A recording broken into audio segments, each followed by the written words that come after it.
The League of Muslim School Proprietors, LIMS Worldwide, successfully hosted a 2-day national conference themed Optimizing Performance in the 21st Century Education Business, an Islamic holistic approach, bringing together Islamic scholars and professors, school leaders, stakeholders, and even visionary leaders from across the globe. Prior to the conference, our media team had the opportunity to speak with guests and organizers on their expectations from the conference. Inshallah, I expect that at the end of this conference, all the participants should go home with a better informed, solutions, Islamic solutions to the challenges they've been facing in their school, business, and the rest like that.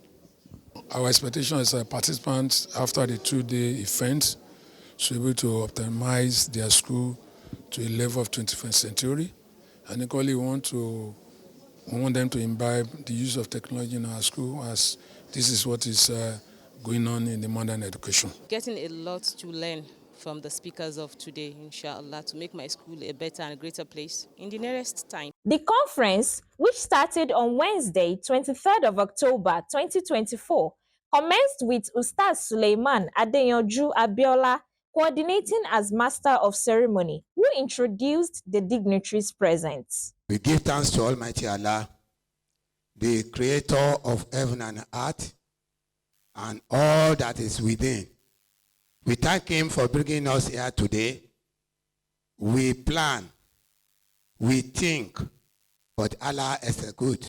وَإِنَّ مِنْهُمْ لَفَرِيقًا يَلْوُونَ أَلْسِنَتَهُمْ بِالْكِتَابِ لِتَحْسَبُوهُ مِنَ الْكِتَابِ يلوون ألسنتهم بالكتاب لتحسبوه من الكتاب وما هو من الكتاب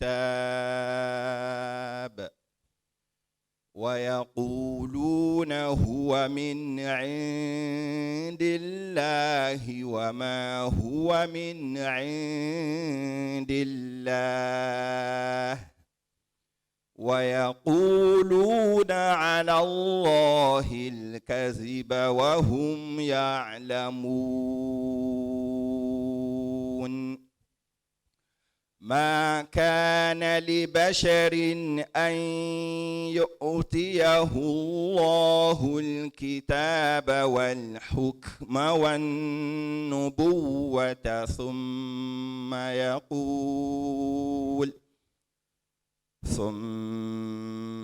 يقول للناس كونوا عبادا لي من دون الله ولكن كونوا ربانيين بما كنتم تعلمون الكتاب كونوا ربانيين بما كنتم تعلمون الكتاب وبما كنتم تدرسون.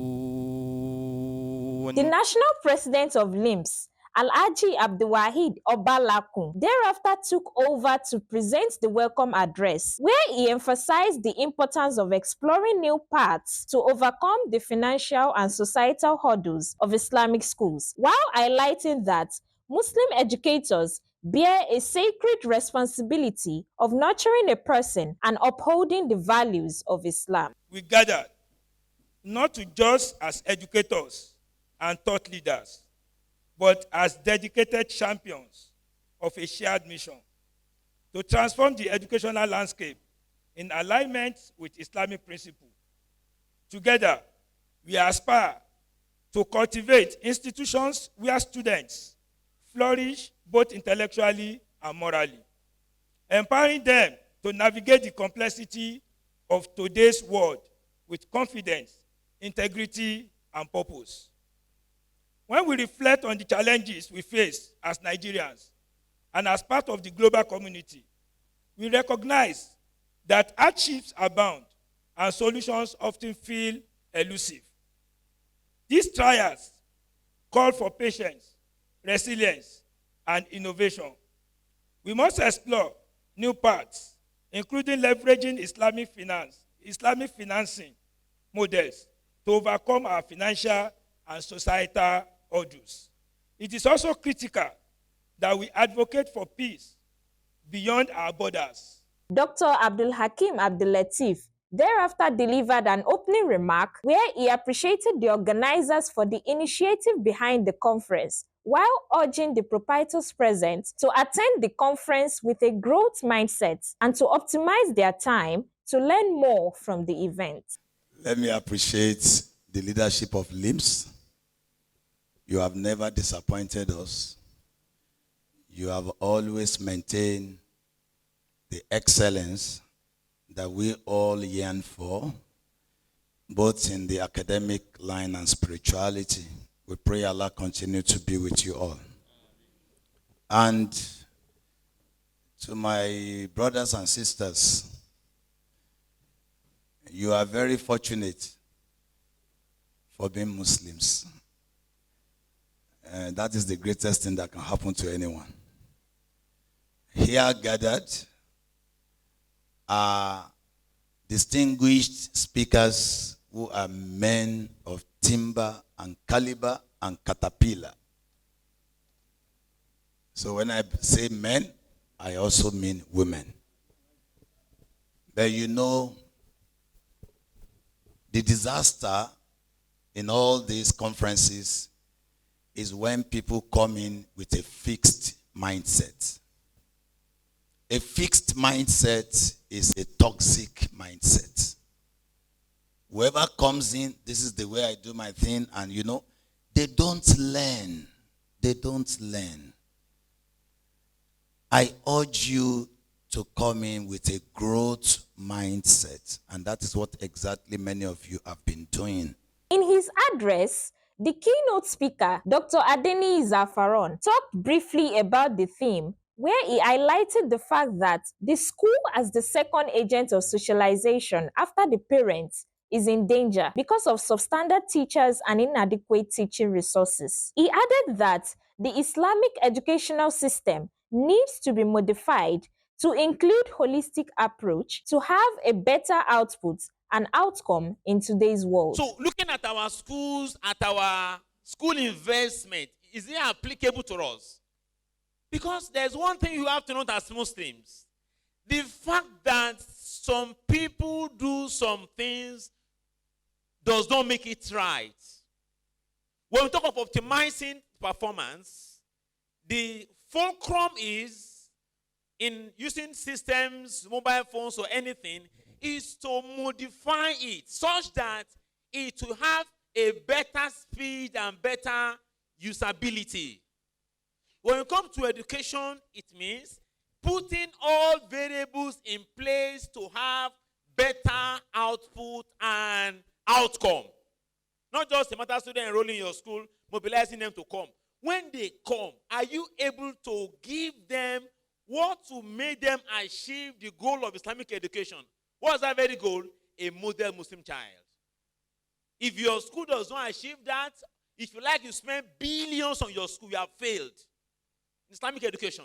If your school cannot produce a model Muslim child, which is the goal of Islam, look at the hadith. When somebody dies, three things, everything goes. But for three things. What the first one is ilmu yuntafa'u bihi, knowledge source that people benefit from. Second is what? Sadaqatun jariyah, a flowing charity. Third one is what?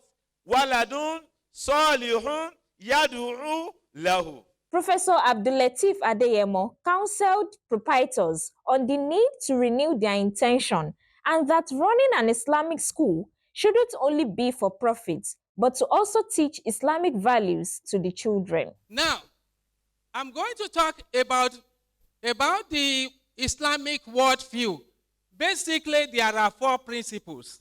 The first principle is Tawheed Awil Ikhlas. The first principle is what? Tawheed Awil Ikhlas. And the second one is Arisala Awil Hidayah. And the third is Al-Khilafa or Al-Ubudiyya. And the fourth is Al-Ihsan. I will On his part, I come again. Tawheed Ikhlas. Second one, Arisala, Awil Hidayah. Number 3 is Al-Khilafa or Al-Ubudiyya. And the fourth one is Al-Ihsan, Awi Al-Bir. Now, having said that, we all understand this concept, but how does it relate to the topic? Number 1 is that Allah created everything and made man the last of the things he created.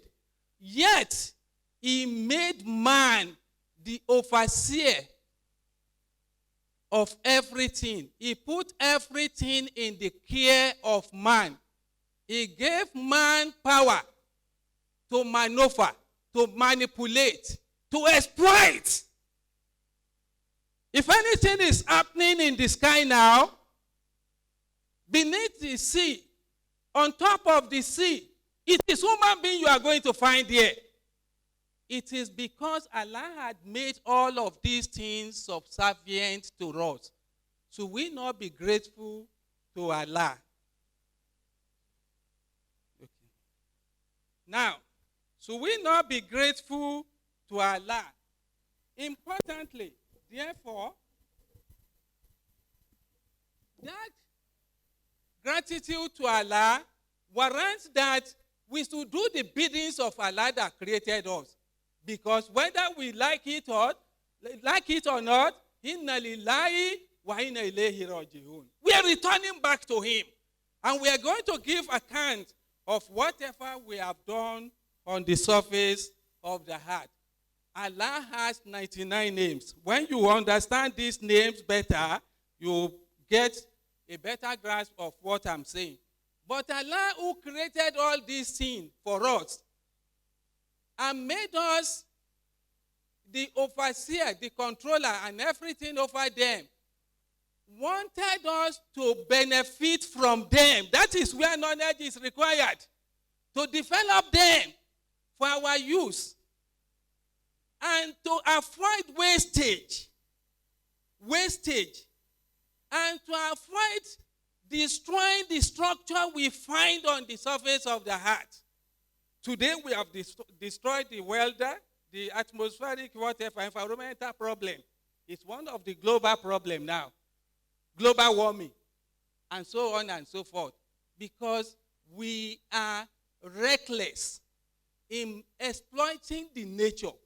We are forgetting, and we are coming to that. When we get there, you will see. So we are reckless, particularly the advanced world. They are reckless in the exploitation of natural habitat. Ọ̀rọ̀ wa wá dàbí adìẹ tó sùn sí sàásùn ọbẹ̀. Kó sí ara ẹ̀ ló ń bàjẹ́ yẹn. You don't understand that? Maybe I should loosely translate it. 20 minutes. Now, wow, I don't know. Okay, let me quickly. I have about 93 slides. You say, I would quickly summarize anyway. Now, I talk about Adamic man. When Allah created Adam, the first thing he did, in fact, before he was created, he was telling angels, I'm about to place on the surface of the earth a viceroy, a vicegerent, a plenipotentiary, an ambassador. And when an ambassador is raised, there is always a statute, a law, governing his office. Allah gave me that statute. The statute is that eat and drink everything, but don't approach this one. He violated it. And there is always consequences for things. So Allah now taught him what he did not he didn't teach the angels, and asked the angels were quarreling that, why are you going to still create a human being who are going to be spilling blood on the surface of the earth, committing mischief and all the rest? And Allah told them, I know that which you do not do. Keep your mouth shut. And they did. They said, Subhanaka la ilma lana illa ma alamtana. So we do not know except what we have taught us. When you employ teachers, one of the philosophers says that what we learned in the universities and colleges are not education in themselves, but means to education. A key moment of the conference was a virtual lecture delivered by Barrister Taiwo Akinlami, a former social development and family attorney, who talked extensively on the relationship between the law and the educational system. He took the opportunity to educate the proprietors on the importance of establishing a child protection services system in their schools to ensure the safety of their children. That we hope to do is something that can do. Everything that has to do with the school system is either teachers learning and protection focus or first a component of first learning and protection. Now, it is important to assist what we need to do. Number one, we need the system, section 2 of the Federal Act 2003, and this position is found in the Lagos State Federal Law of Lagos State. Section 2 says abundantly clear that we must protect care according to the standard put in place by the regulation authority. Care must be protected, must be known according to the protocol put in place by the regulatory body. This is care must take into consideration. What is the care must take into consideration? The feeling of personnel, the care must take into consideration. The responsibility of the competent supervision. Now, this is the position of the law. It means that any time there is good, we have just learning and protection in place, we are running out of the law. And everything is okay. Something happens. Everybody is okay. Something happens. Now, when something happens, there is a conclusion goes on and says, why is it like this? Why is it not that? The highlight of the conference was a virtual presentation by Mr. Tarun Bala, who talked about how schools should include teaching children how to code and make small robots to make it easy for them to determine their career path early on. I'm not going to go deeper into the different solutions we have, but we believe whenever we work with someone, we want to give a pillared approach. We don't want to just give them hardware or kits. We want to provide them training. We want to organize competitions. We want to invite them for challenges. We want them to, participate or work with peers across the world.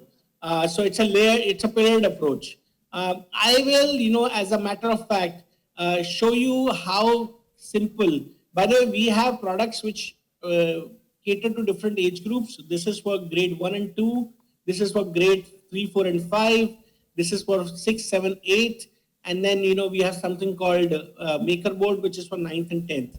So based on what age groups and grades you have, we have an appropriate solution, both in hardware as well as a technological solution. But, I'm not here to talk about these solutions. I'm sure Mr. Jimo will do a fantastic job explaining those. Avishka pioneer robotic education in India.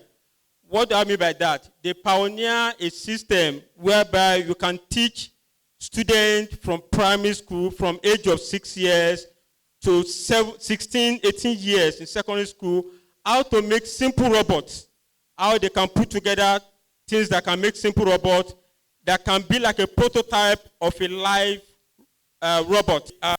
We have a robot here. We call it a bot robot.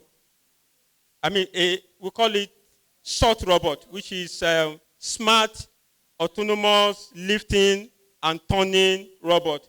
That means it can lift something and it can move with it, it can turn around with it. Similitude of this is what they use in factories.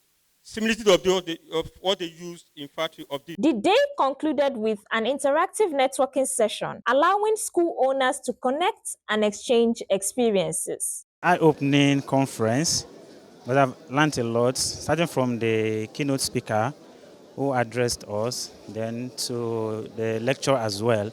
At least from the keynote speaker, it made us realize that we need to run our school.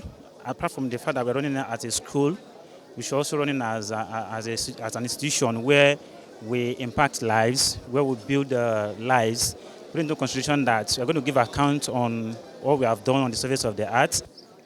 Most times, some people venture into school business or school operation without actually know the way to go by it. But with the assistance of LIMS conferences like this or seminars, you find out that the quality of lecturers or people that are brought on board to teach people, make people to understand the rudiment of operating a successful school or profitable school. I'm highly impressed to this conference because it's of high standard that meets up with the international standard really, as the content says. And equally the theme of the content as well was ably discussed by those discussants. And to the delegates that are all here, we felt much more highly impressed than expected.